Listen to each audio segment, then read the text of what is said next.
Okay, so we can start. But before we start, my usual quote from Phil Wadler.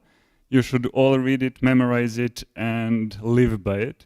So make your code readable, pretend the next person who looks at your code is a psychopath and they know where you live. Привет, moje ime je Ivan. Ja razrabočnik v KDE, and apart from being razrabočnik in KDE, I teach C++ and functional programming at the University of Belgrade, and I also teach functional programming in C++, which many of you probably know that I kind of wrote a book. And since I wrote the book, I always am invited to conferences to talk about functional programming. So this time I'm kind of a little bit out of my usual comfort zone. I'm going to talk about metaprogramming because I'm kind of passionate about it as well. Okay. So that's the hello Dave part. So with metaprogramming, it's a really, really cool thing to know, because when you go to talk with a normal C++ developer, they just look at you like as if you were a god. But the problem is that when you actually try to write template metaprogramming, you get into a few problems. And usually the compiler says, I'm sorry, Dave, I can't, I'm afraid I can't do that. And then you try to force the compiler to tell you why it cannot compile your code, and you just get the reply, I think you know what the problem is just as well as I do. Because the compilers are completely useless to help you write metaprograms. Metaprograms are beautiful if they work. Metaprograms are awful if they don't. If anybody tried to use Eric's range v3 library and made a single mistake, I guess you know what I'm talking about. So let's start with the introduction. What template metaprogramming is. So the idea was to create generic containers, to create generic algorithms and different things. But as soon as you try to implement something that is kind of powerful, it's going to be Turing complete. I can't really remember who said this, but it was at some of C++ conferences. If you try to make something, it's much more difficult not to make it Turing complete than to make it Turing complete. So the accident of the Turing completeness of template metaprogramming is actually not an accident. It was something to be expected because templates are really, really powerful. So it's a Turing complete language that compiles and runs during the compilation of your program. And that's the main point. Running some code before your program is actually started. It's not really used to calculate values or anything else. Some people did it, but the main point of template metaprogramming is to transform types at compile time, to somehow do introspection or something similar. So most of the time you're not going to write a template meta function that takes a value of 42 and converts it to a value 6. You're going to write functions that convert types to types. So an example of a meta function. Now it's obvious that most of you will probably say, well, Ivan, stop, this is not a function. This is a struct. This is a generic struct. But if you look at it a little bit closer, you have the function arguments. You have the function name, and you even have named function results. While it looks like a structure, it's used like a function. So when you want to call the function, you write the function name, and instead of normal parentheses, you just use the angle ones. And you have called the function. So for the rest of the talk, I'm never going to say a structure, a class, or anything else. It's always a meta function. In this case, we have a meta function that calculates something called inner type.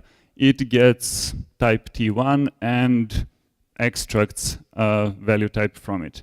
And it returns another value which is called is expected.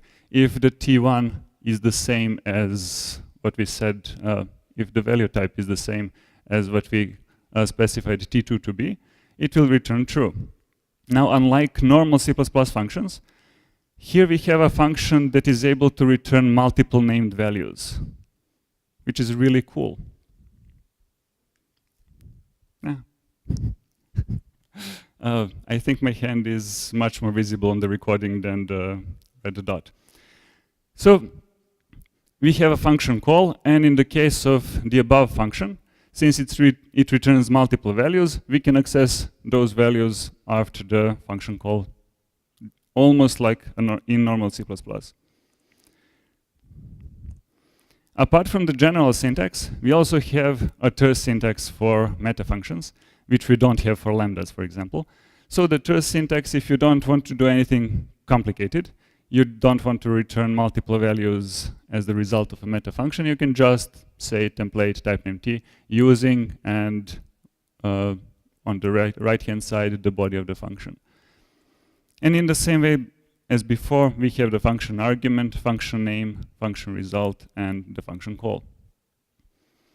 So does everybody agree that these are functions? Yay. Okay. So to reiterate, the main idea of meta functions is primarily to transform types from one type to another, or to transform a type to a value. A rare use case is the other way around, to transform a value to a type. But that is used in the STL, but not as much. And never use them to transform values to values. Now the question is template metaprogramming just useful to look like a really smart guy in front of your peers? Yeah, that's the primary reason for template metaprogramming, obviously, but it also can, you can also show that the fact that you're a genius can help them. So let's say we want to create a function that sums items in a collection, and it's a generic function, we don't know what the collection is. What should be the return type of this thing? Auto will not work. Why?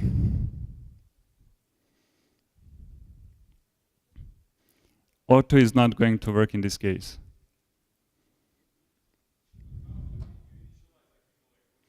Exactly. std accumulate requests you to provide it with the initial value. And it deduces the return type from that initial value. And if we wanted to use auto here, we would have to accept initial value for summation. So that's one of the options that we could do in this case.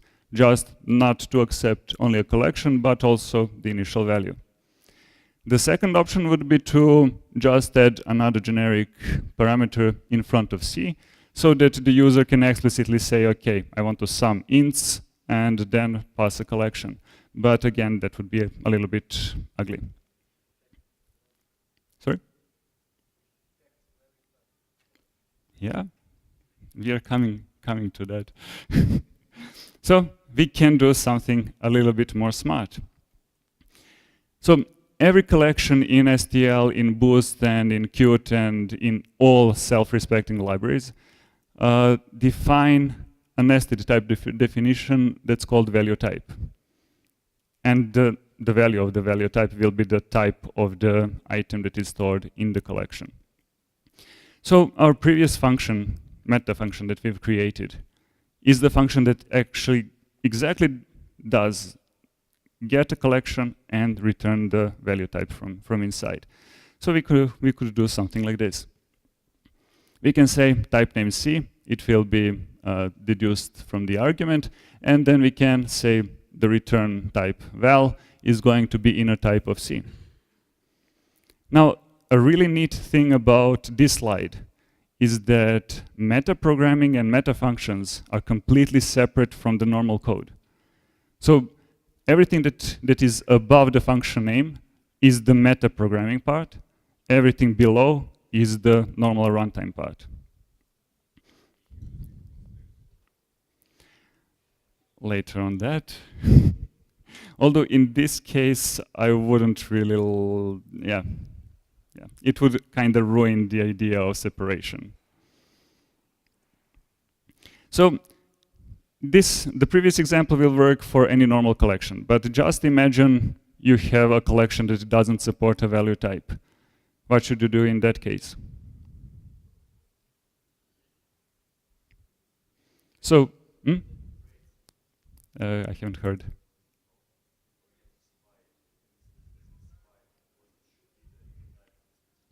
Yeah, but we still don't want explicitly to specify anything.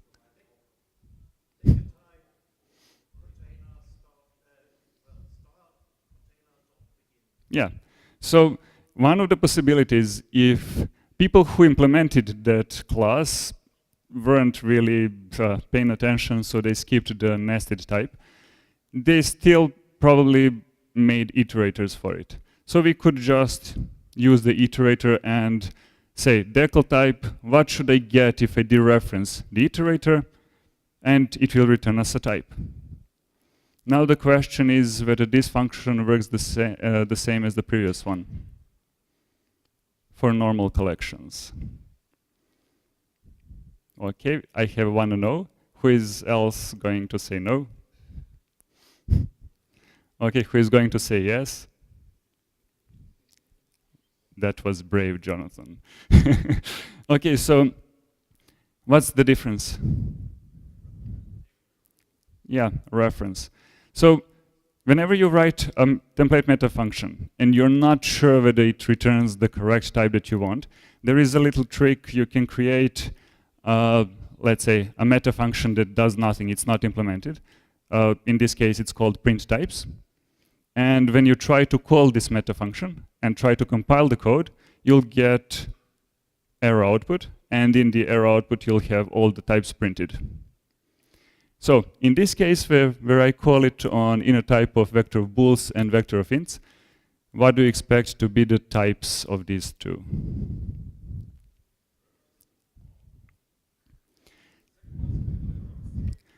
Okay, so the second one is clearly a reference. What's going to be the first one? So it is a proxy object, but the dereferencing will actually yield bool. So you have the same function which completely differently works on vector of bools and vector of ints, which is awful. And in order to fix that, we could either do a remove reference, remove CV, or decay T because it's shorter. So again, apply a new function, a new meta function on the previous result because the previous result wasn't good enough. Is all of this completely fine? Or mostly fine? Now the problem is that which of these previous implementations of inner type is better? The one that uses value type or the one that uses iterators?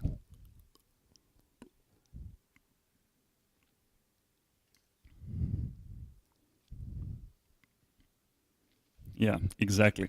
So from my point of view, the benefit of the value type based one is that the collection can explicitly state and say to you, this is the type that you should think that I contain.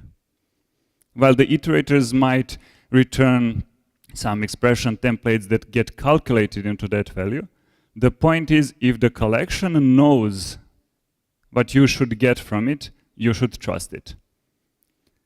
But the iterators might work on much more collections than the value type thing. So it would be really nice if we could just ask the compiler, does this type have a value type inside or not? And it's really trivial. So you would just use a really convenient macro, which I don't need to explain because it's so easy to understand and so short and beautiful, right? Well, no. This is the code that I had to write in, I think, C++ 98 at some point in my life. And I never wanted it to write it again.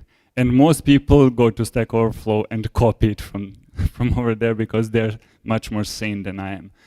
But fortunately, in today's age, when we have C++ 17, we don't really need to write ugly code like this one.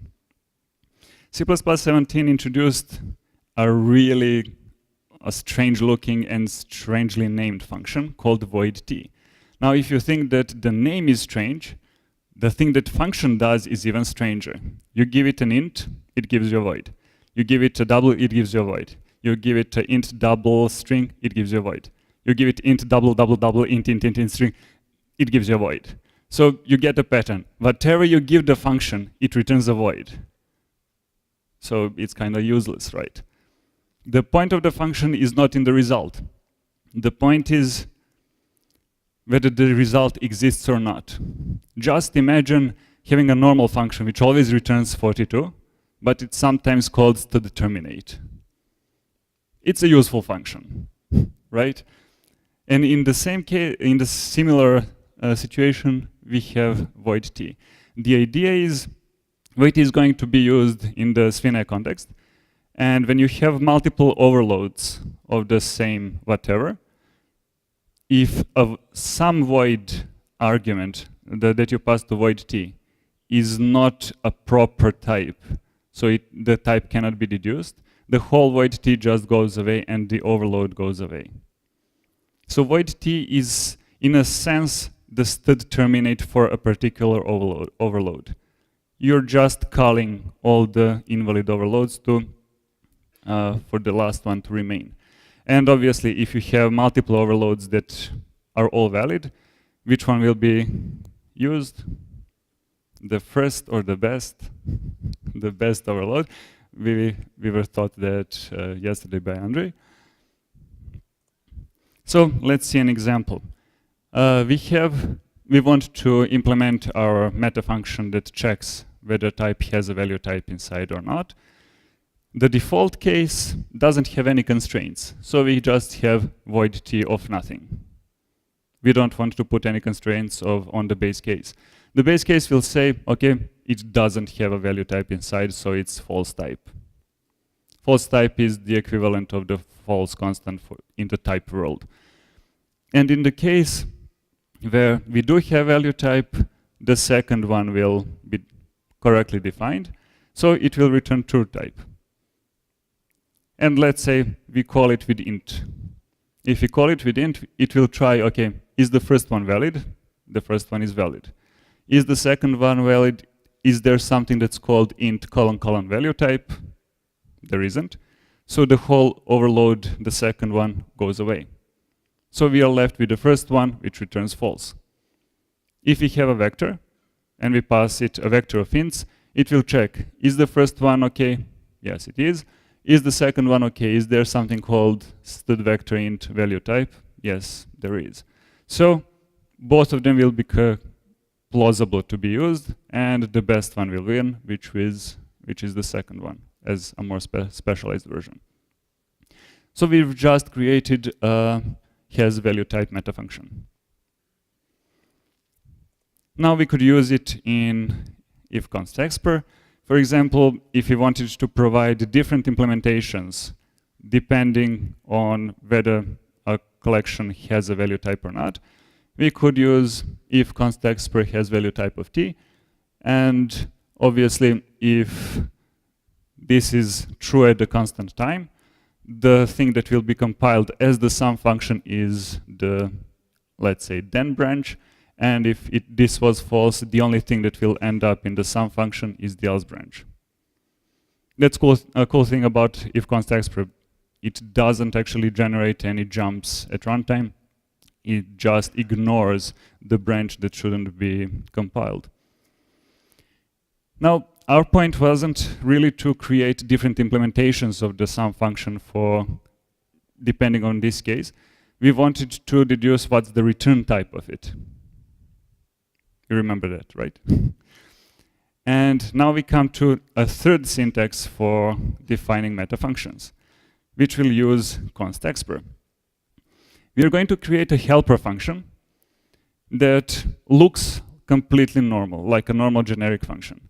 Then inside, if constexper, if this was true, well, let's say if this was false, we are going to return the referenced begin iterator. Okay? And if this was true, we are going to pretend to return a value of type t. Now, the declval should never be used during runtime, because it doesn't really create a value, it just pretends to return a value of type t.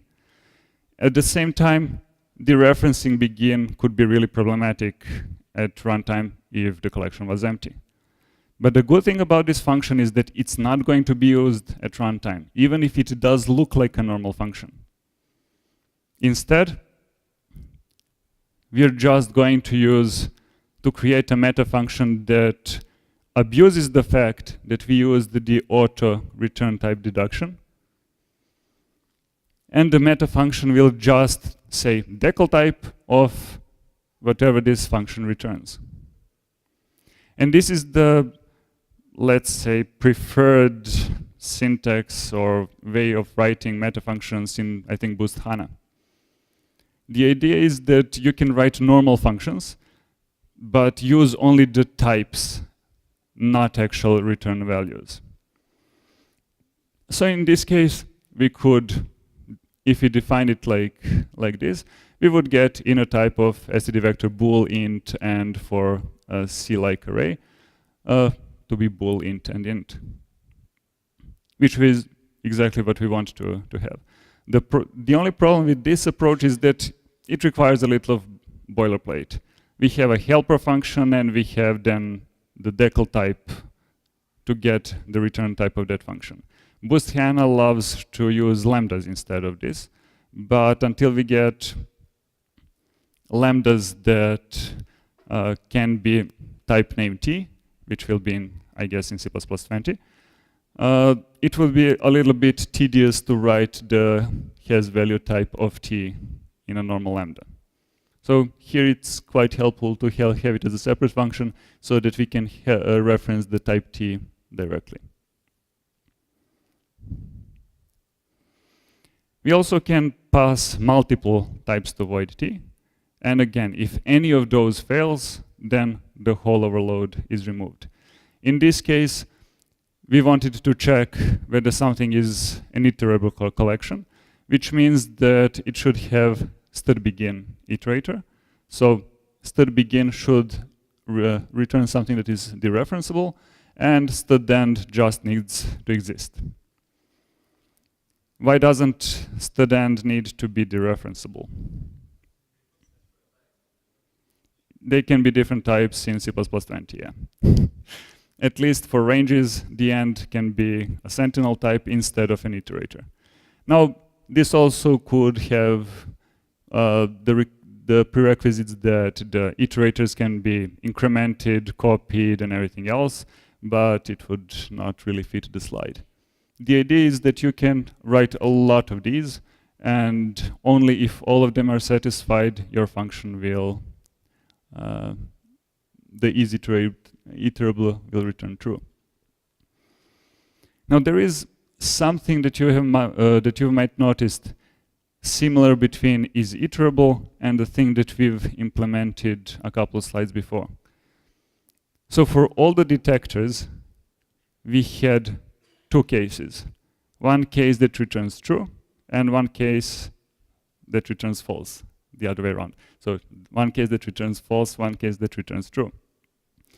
And in a normal development, if you see that you have a few functions that have the same basic structure, but just a small bit different, you would create a generic algorithm or something like that to aka higher order function, so that you can factor out all the same things and just specify lambdas or something else that customize the behavior.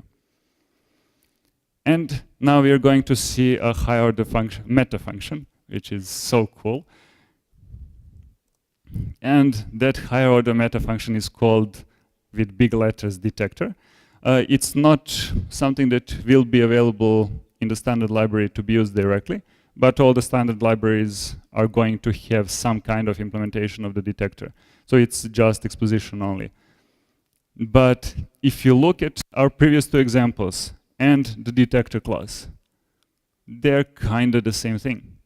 So we have a base case. The base case defines that we failed. And apart from the failure, it also reports the default type that we passed to the detector. So unlike our previous cases, we just had true and false. Here also we return some kind of type. And if we have failed, we don't have the type to return. We can just return the default type value that the user provided. And the second case, it takes a function. So we have a meta function take another meta function, and that's the reason why it's higher order meta function. And the way to take higher order functions as meta functions as the arguments of meta functions is the template thing. So the second one is going to be valid only if op of arguments. So only if this function, when called with specified arguments, is going to return a valid type or valid something.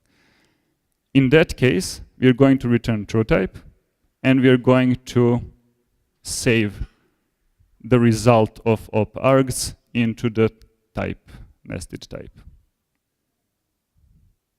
Okay? So what's the next step? As I said, this is just an exposition only type. So the standard library is going to provide you with convenience functions that actually call this. Two basic functions are isDetected and detected_t, which isDetected will return this value, and detected_t will return this type.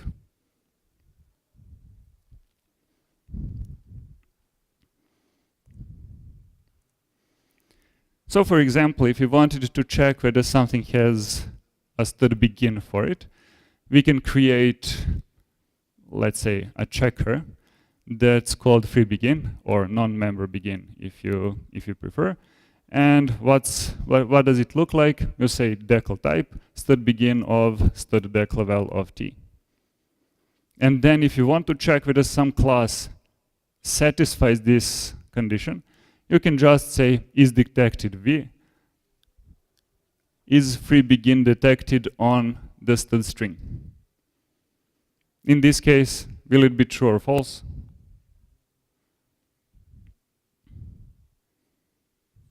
Should be true. Strings have iterators like any other normal collection.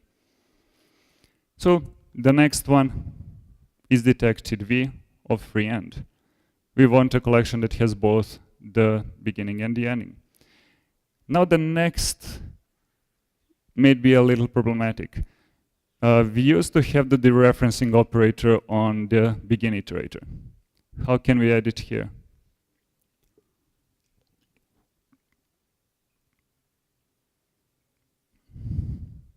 Wow. 10 minutes. 10 minutes total, including the questions.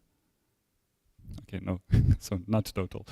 Okay, so what can we do? We can create something that's called dereference, which will be, again, a checker that checks whether something is dereferenceable. And we can call it on the detected_t of freeBegin. So just look at the last line, detected_t. Does freeBegin exist for a stud string? It does. What will be the return type of std_begin?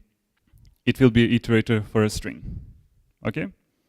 And then for that iterator, we are checking whether it can be dereferenced. Fine?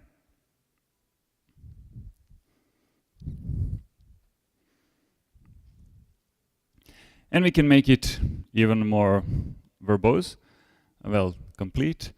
We can create increment checker whether something has prefix ++ operator.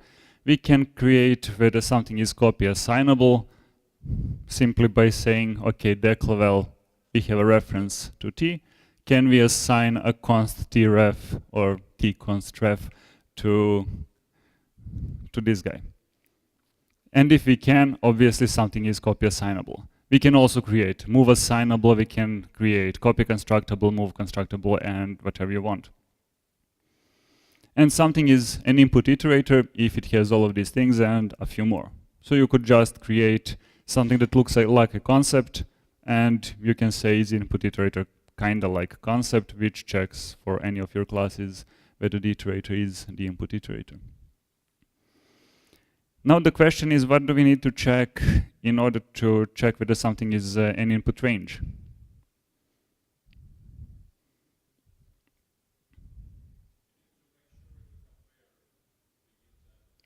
Yeah.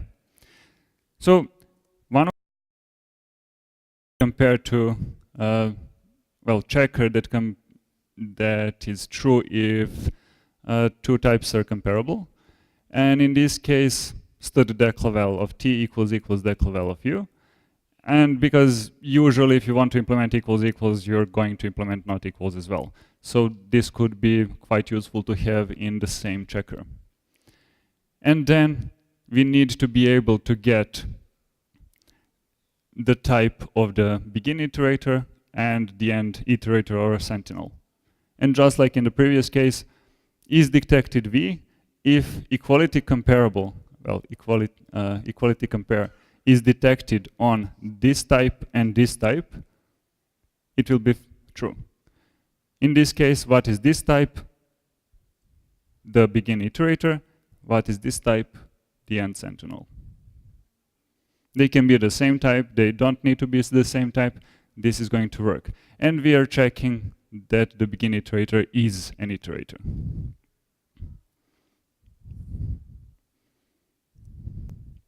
Apart from these two functions, there are also detected or, where you can provide the default value if something is not detected.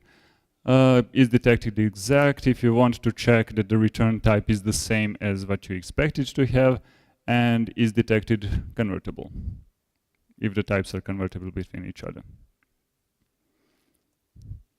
And that's the question part. Thanks.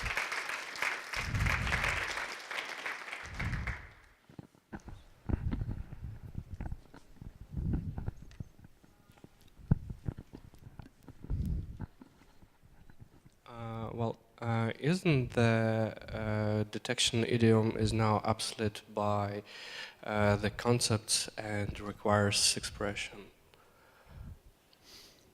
Okay. Well, they basically do the same, but the concepts error messages are nicer, maybe. Let's say it this way. Many people showed that concepts can be implemented via the detection idiom and blah, blah, blah. Even for concepts, you're going to need to be able to write, let's say, the concept implementations. And sometimes it would be really, really useful to use detection idiom to implement those. Because concepts are essentially ContExper bools, and that's exactly what we've created in a couple of places here, a ContExper bool. So the detection idiom can be useful for implementing the concepts. Yeah, well, yes, is detected v and is detected t are very useful for you to create, but voidt can be replaced by requires. Yes, but then again, voidt is in the back end of this, so you can't really remove it because then this wouldn't work. The problem with detection idiom, another problem with detection idiom, and why I consider... I have no idea who is talking. Oh, it's me. Okay. The problem with detection idiom is that it does some extra work, as we can see. For example, we need to instantiate some templates. We need to deduce type from decal type statement. So it is hard. Compiler does some extra work. For concepts, there is no instantiations involved. Compiler does some predicate, what is it called?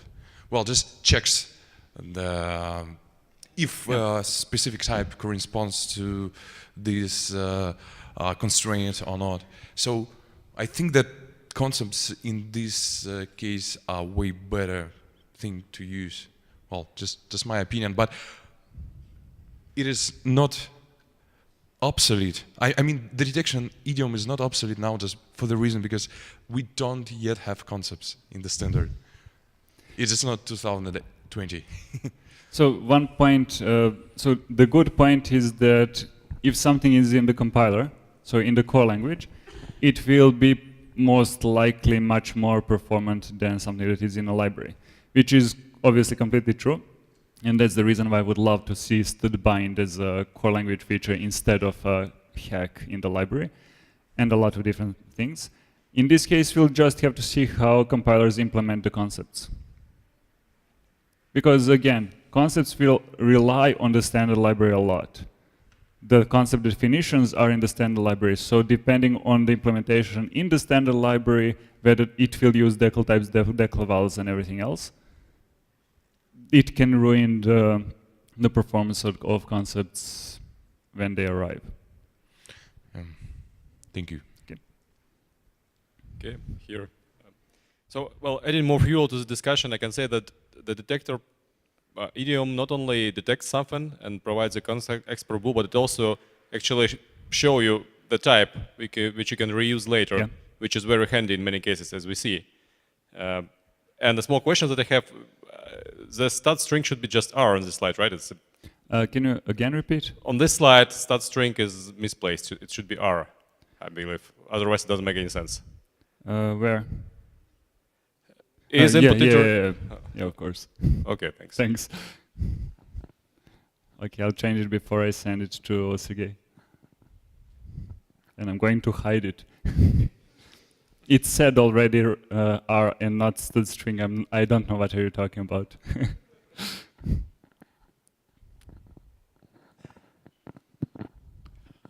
Hi, could you please show the slide with has value type implemented with voidt?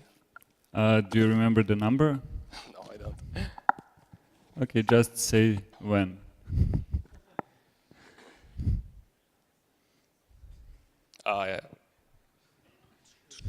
Yeah, this one. My question is why the default type of the second template argument of has value type is voidt? Just because it's cool?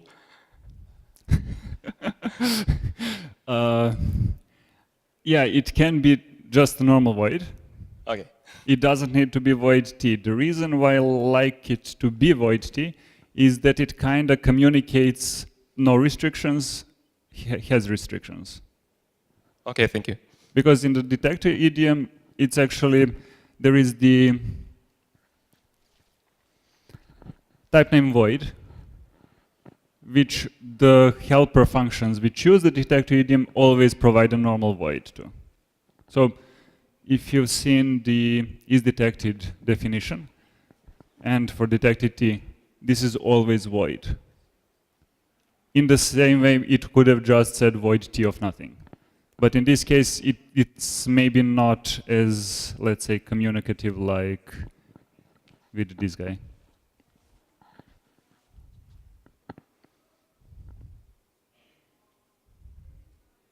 Any more?